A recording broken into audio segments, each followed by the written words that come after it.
জুলাই আগস্টের গণহত্যার মামলায় সাবেক আইজিপি চৌধুরী আব্দুল্লাহ আল মামুন ও এনটিএমসির সাবেক DG major general Ziaul Ahsan সহ ৮ জনকে আন্তর্জাতিক অপরাধ ট্রাইব্যুনালে হাজির করা হয়েছে। প্রসিকিউশনের পক্ষ থেকে মানবতা বিরোধী অপরাধের মামলায় গ্রেপ্তার দেখিয়ে তাদের কারাগারে রাখার আবেদন করা হয়েছে। এই ৮ জনের মধ্যে গণহত্যার মামলায় জসিমউদ্দিন মোল্লাকে গত ৩০ অক্টোবর ও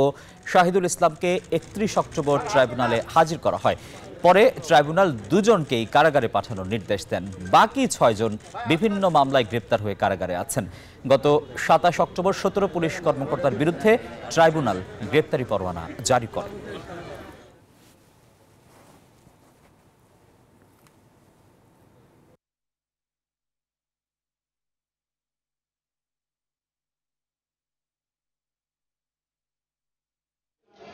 আসিফ, আপনাকে ধন্যবাদ।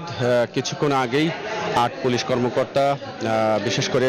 সাবেক আইজিপি চৌধুরী আব্দুল্লাহ আল মামুন এবং এনটিআরসির সাবেক মহাপরিচালক এবং সাবেক মেজর জেনারেল জিয়াউল আহসান সহ ঢাকার যাত্রাবাড়ি থানার সাবেক ওসি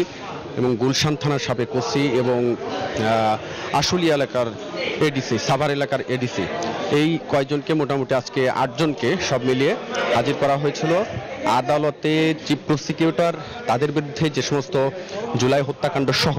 যে অভিযোগগুলো কারণে মূলত তাদেরকে গ্রেপ্তার দেখিয়ে আজকে আদালতে হাজির করা হয়েছে, সেই বিষয়গুলো শুরুতেই চিফ প্রসিকিউটর তুলে ধরেন এবং তারপরই চিফ প্রসিকিউটর তাদেরকে গ্রেপ্তার রেখে কারাগারে প্রেরণের নির্দেশনা চান এবং শুনানি নিয়ে, যদিও আসামি পক্ষের আইনজীবী ছিলেন,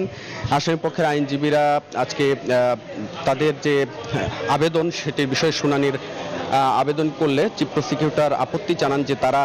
আবেদনের কপিটি তাদের হাতে আগে দেয়নি, যার কারণে তারা চেয়েছিলেন যে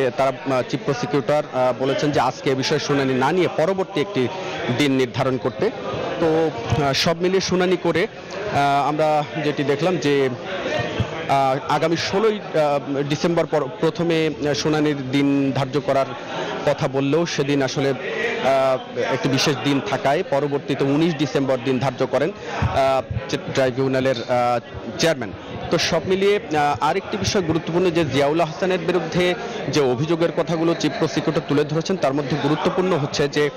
জিয়াউল আহসানের নেতৃত্বে সাবেক প্রধানমন্ত্রীর খুব আস্থাভাজন হওয়ার কারণে জিয়াউল আহসান একক ক্ষমতা বলে তিনি দীর্ঘদিন ধরে নানা গুম খুন এবং র্যাবে থেকে তার নেতৃত্বে সুপ্রিম কমান্ডিং পাওয়ার হিসেবে তিনি যে দায়িত্ব পালন করেছেন এবং তার নির্দেশেই বিভিন্ন জায়গায় নানান হত্যাকাণ্ড গুম খুনের অভিযোগ রয়েছে এবং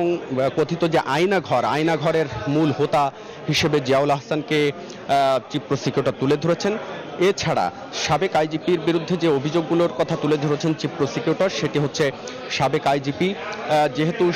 পুলিশ, র্যাব সহ বিভিন্ন আইন শৃঙ্খলা বাহিনীর প্রধান হিসেবে তিনি কমান্ডিং দায়িত্বে ছিলেন এবং তার নেতৃত্বে যেহেতু সমস্ত আইন শৃঙ্খলা বাহিনী পরিচালিত হতো, সুতরাং তিনি সুপ্রিম পাওয়ার হিসেবে তার এই যে জুলাই হত্যা